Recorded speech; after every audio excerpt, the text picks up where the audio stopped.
Business की कुछ ताजा खबरें आज की इस छोटी सी वीडियो में। सो आज की फर्स्ट न्यूज इलॉन मस्क की टेस्ला वर्सेस इंडिया की टेस्ला पावर के बारे में है। सुनने से आपको ऐसा लग रहा होगा कि ये इलॉन मस्क की ही कंपनी है, पर असलियत में ऐसा नहीं है। ये दोनों अलग कंपनीज हैं और जिनका टेस्ला नाम को लेकर डिस्प्यूट्स चल रहे हैं कोर्ट में।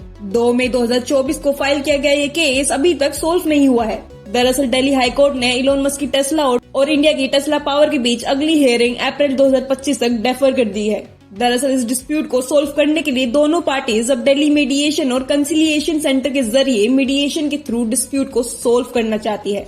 अगर इस केस का थोड़ा और बैकग्राउंड देखें तो मई 2023 में इलॉन मस्क की टेस्ला ने टेस्ला पावर के अगेंस्ट केस फाइल किया था और उसमें ये इल्जाम लगाया गया था कि टेस्ला का नाम यूज करने से कंज्यूमर्स के बीच कंफ्यूजन क्रिएट हो रहा है और टेस्ला एक ग्लोबल कंपनी है जो ऑलरेडी रजिस्टर्ड है यूएस मार्केट्स में। इसी पर स्टार्टिंग में कोर्ट ने पहले इंडिया के टेस्ला पावर को डिस्प्यूटेड लोगों के साथ एड चलाने से मना किया था, लेकिन फिर भी उन्हें प्रोडक्ट सेल करते रहने का एलिगेशन फेस करना पड़ा। इसी पर इंडिया की टेस्ला पावर ने ये क्लैरिफाई किया कि उनका मार्केटिंग अलायंस ई अश्वा के साथ है और ईवी उनके ब्रांड नेम के अंडर प्रोड्यूस करने का भी प्लान नहीं है, यानी कि वो ईवी सेक्टर में कोई भी बिजनेस नहीं करने वाले हैं, जिससे ग्लोबल टेस्ला को कोई भी दिक्कत नहीं आएगी। नेक्स्ट न्यूज इंडिया के मॉल सेक्टर के बारे में है, जो कि शायद बंद भी हो सकते हैं। दरअसल मॉल डेवलपर्स अब फ्यूचर प्रोजेक्ट्स में मल्टीप्लेक्स स्पेस को रिड्यूस करने की प्लानिंग कर रहे हैं, क्योंकि सिनेमा का फुटफॉल और रेवेन्यू दोनों ही घट रहा है। पहले जब मॉल फुटफॉल में सिनेमा का कंट्रीब्यूशन 10% होता था, वो अब घटकर 6 से 7% हो गया है,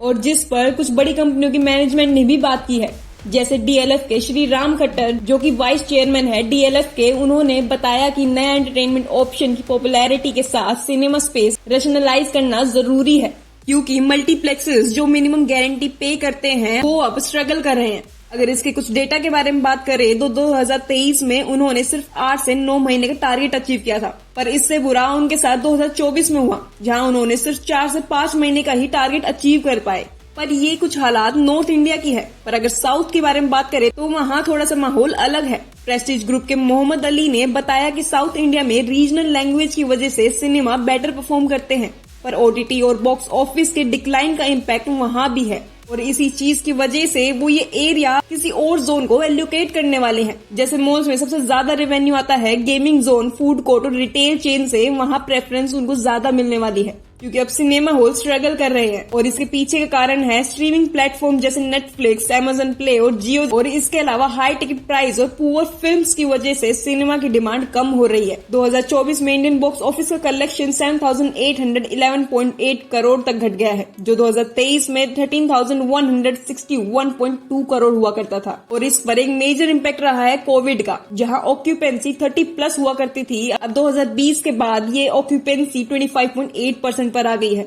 और आने वाले टाइम में वो इसको और घटता हुआ देख रहे हैं। और इस पर डीएलएफ तो अपने रिटेल पोर्टफोलियो को अगले 5 से 6 सालों में डबल करने वाला है, गुड़गांव और गोवा में नए मॉल लॉन्च करके। नेक्स्ट न्यूज टेक महिंद्रा के बारे में है, जो कि नया डेवलपमेंट सेंटर लॉन्च करने वाला है।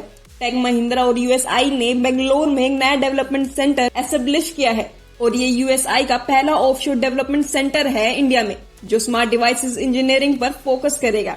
सेंटर में devices software development, hardware design और टेस्टिंग को प्रायोरिटी मिलेगी, और इसके अलावा सेंटर एडवांस टेक्नोलॉजी जैसे कनेक्टेड डिवाइसेस, एआर, वीआर और कनेक्टेड व्हीकल्स पे काम करेगा। नेक्स्ट न्यूज पैसा बाजार के बारे में है, जिसको इनकम टैक्स डिपार्टमेंट से नोटिस मिला है। इनकम टैक्स डिपार्टमेंट ने पैसा बाजार को वेंडर पेमेंट्स और एसोसिएट एंटिटीज के लिए नोटिस भेजा है। इस पे इनकम टैक्स डिपार्टमेंट अथॉरिटीज से स्पेसिफिक वेंडर को की गई पेमेंट्स के डॉक्यूमेंट और एक्सप्लेनेशन की डिमांड कर रहा है। इस पर पैसा बाजार ने कहा है कि वो अथॉरिटीज के साथ कोऑपरेट करेगा और टाइमली रिस्पॉन्ड भी देगा।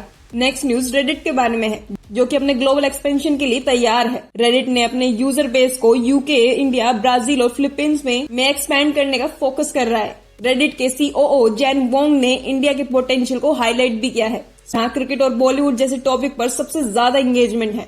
रेडिट के 50% यूजर यूएस के बाहर हैं, जो इंटरनेशनल अपील शो करते हैं।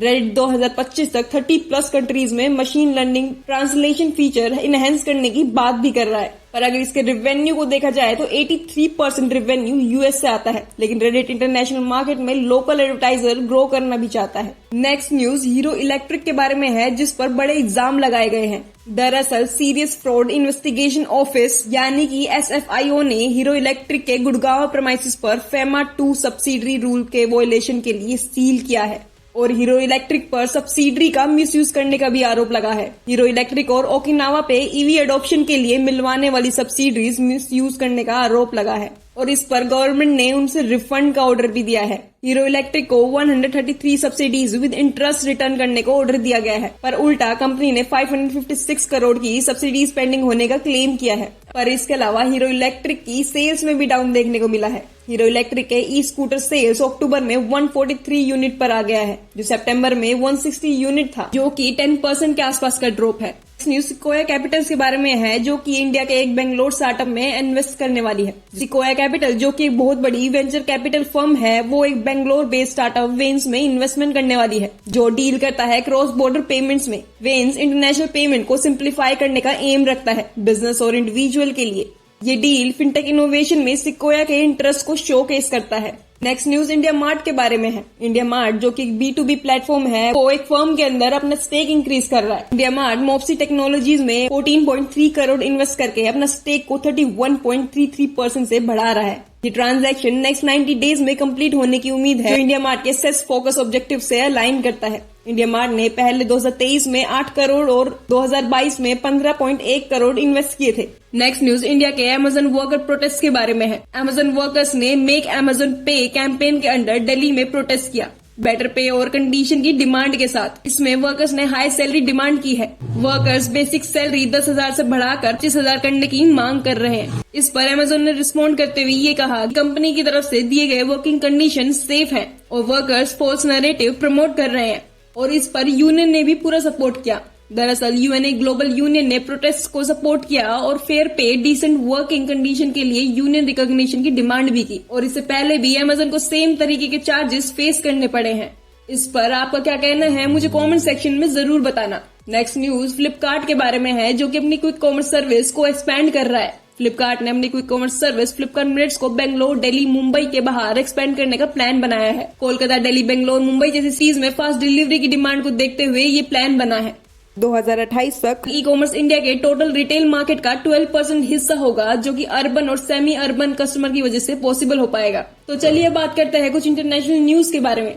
आज की फर्स्ट इंटरनेशनल न्यूज ऑस्ट्रेलिया के बारे में है, जहां की सोशल मीडिया को बैन कर दिया गया है। ऑस्ट्रेलिया ने 16 साल के नीचे के बच्चों के लिए सोशल मीडिया अकाउंट्स को बैन कर दिया है, पर इसमें कुछ एग्जम्पशन भी प्रोवाइड की गई हैं, जैसे एजुकेशनल प्लेटफॉर्म्स और मैसेजिंग ऐप को अलाउ किया गया है, और इसमें व्हाट्सएप भी आ जाता है। अगर इस लॉ को ब्रीच किया जाता है तो इसकी कुछ पेनल्टीज भी होगी, जो कि 15 मिलियन ऑस्ट्रेलियन डॉलर्स का फाइन होगा, और सोशल मीडिया को चलाने के लिए बच्चों को अपनी एज वेरीफाई करानी होगी।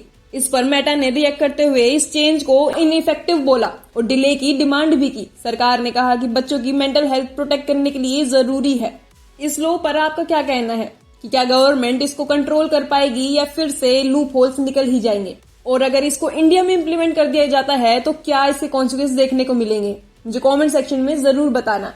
नेक्स्ट न्यूज अलीबाबा के बारे में है। तो अलीबाबा ने भी अपना एक नया एआई मॉडल निकाल दिया है। अलीबाबा ने reasoning AI model QWQ32B preview launch किया है। ये मॉडल लॉजिकल और मैथ्स में ओपन एआई के मॉडल को टक्कर देगा, पर ये मॉडल रूल्स फॉलो करेगा चाइना के, और इसमें कंट्रोवर्शियल टॉपिक्स को अवॉइड किया जाएगा।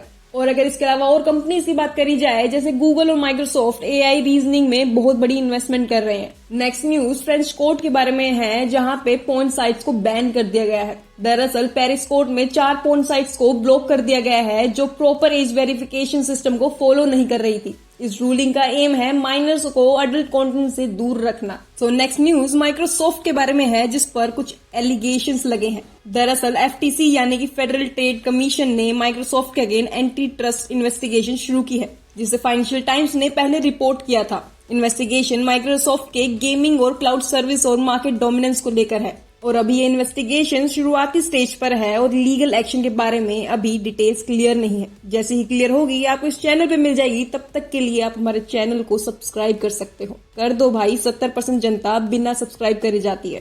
प्लीज सब्सक्राइब बटन दबा दो और बेल आइकन को भी प्रेस कर दो। और आज के कुछ फन क्वेश्चन आपकी स्क्रीन पर ये रहे।